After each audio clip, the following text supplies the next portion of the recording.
اللہ رب العزت نے پردہ و حجاب کے تعلق سے قرآن پاک میں ارشاد فرمایا، اور مسلمان عورتوں کو حکم دو اپنی نگاہ نیچے رکھیں اور اپنی پارسائی کی حفاظت کریں اور اپنا بناؤ نہ دکھائیں مگر جتنا خود ہی ظاہر ہے، اور اپنے دوپٹے گریبانوں میں ڈالے رہیں اور اپنا سنگار ظاہر نہ کریں مگر اپنے شوہروں یا اپنے باپ یا اپنے بیٹے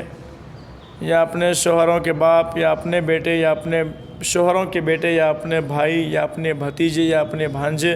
یا اپنے دین کی عورتوں یا اپنی کنیزوں جو اپنے ہاتھ کی ملک ہوں یا نوکر بشرطے کہ شہوت والے مرد نہ ہوں، یا وہ بچے جنہیں عورتوں کی شرم کی چیزوں کی کوئی خبر نہیں، اور زمین پر زور سے پاؤں نہ رکھیں کہ جانا جائے ان کا چھپا ہوا سنگار۔ سورہ نور آیت نمبر 13۔ اور اللہ نے سورہ احزاب میں ارشاد فرمایا،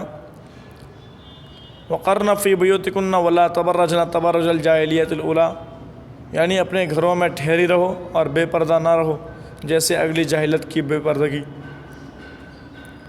قرآن پاک میں نامحرم سے گفتگو کرنے کا طریقہ کار بتایا گیا ہے، جیسے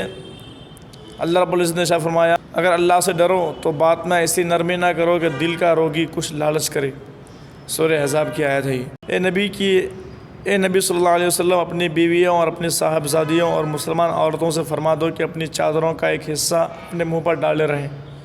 کہ یہ اس سے نزدیک تر ہے کہ نہ پہچانی جائیں نہ ستائی جائیں، اور اللہ بخشنے والا مہربان ہے۔ اور بوڑھی خانہ نشین عورتیں جنہیں نکاح کی آرزو نہیں، یعنی جن کا سن زیادہ ہو چکا ہو، یعنی جن کی عمر زیادہ ہو چکی ہو، اولاد ہونے کی عمر نہ رہی، پیرانہ سالی کی وجہ سے ان پر کچھ گناہ نہیں کہ اپنے بالائی کپڑے برقع چادر وغیرہ اتار رکھیں جبکہ سنگار نہ چمکائیں، اور اس سے بھی بچنا ان کے لیے بہتر ہے، اللہ سنتا اور جانتا ہے۔ نامحرم سے اگر کوئی چیز مانگنی ہو تو طریقہ بتایا گیا، اور جب تم ان سے کوئی چیز مانگو تو پردے کے باہر مانگو،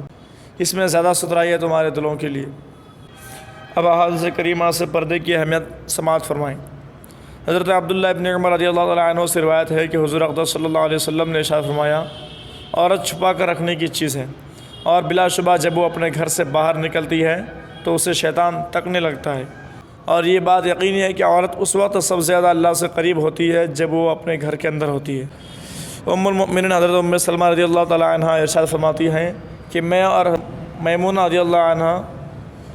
ہم دونوں حضور صلی اللہ علیہ وسلم کے پاس تھیں کہ اچانک حضرت عبداللہ ابن مکتوم سامنے آ گئی اور رسول اللہ صلی اللہ علیہ وسلم کے پاس آنے لگے۔ چونکہ عبداللہ ابن مکتوم رضی اللہ تعالیٰ عنہ نابینا تھے، اس لیے ہم دونوں نے پردہ کرنے کا ارادہ نہیں کیا اور اسی طرح اپنی جگہ بیٹھی رہیں۔ رسول اللہ صلی اللہ علیہ وسلم نے ارشاد فرمایا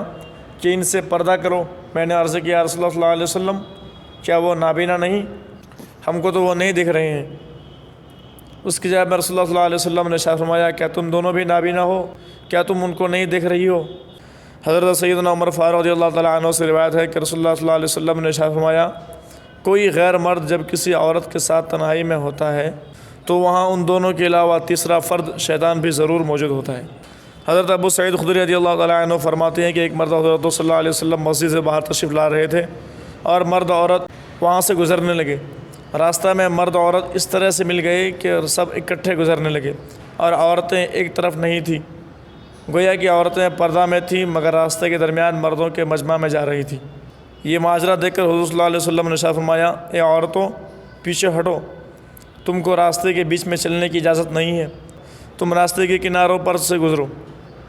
راوی کہتے ہیں کہ اس ارشاد کے بعد عورتیں راستہ کے کنارے ایسے طریقے پر گزرتی تھیں کہ راستہ کے دائیں بائیں جو کوئی دیوار ہوتی تھی اس سے چپک جاتی تھی، یہاں تک کہ ان کا کپڑا دیوار پر اٹکنے لگتا۔ حضرت عبداللہ ابن مسعود رضی اللہ تعالیٰ عنہ سے روایت ہے کہ حضور صلی اللہ علیہ وسلم نے ارشاد فرمایا کہ ایک عورت دوسری عورت کے ساتھ ہم مجلس ہونے کے بعد اپنے شوہر کے سامنے دوسری عورت کا پورا حال نہ بتائیں کہ جیسے وہ اس عورت کو دیکھ رہا ہو۔ حضرت امیمہ رضی اللہ عنہ کا بیان ہے کہ میں اور چند دیگر عورتیں رسول اللہ علیہ وسلم کی خدمت میں بیعت اسلام کے لیے حاضر ہوئیں اور عرض کیا، رسول اللہ صلی اللہ علیہ وسلم زبان اقرار تو ہم نے کر ہی لیا، لائیے ہاتھ میں ہاتھ دے کر بھی آپ سے بیعت کر لیں۔ یہ سن کر رسول اللہ صلی اللہ علیہ وسلم نے ارشاد فرمایا، میں عورتوں سے مصافحہ نہیں کرتا، جو میں نے زبان سے کہہ دیا سب کے اوپر لازم ہو گیا، اور الگ الگ بیعت کرنے کی بھی ضرورت نہیں ہے۔ کیونکہ عورتوں سے بھی میرا وہی کہنا ہے جو ایک عورت سے کہنا ہے.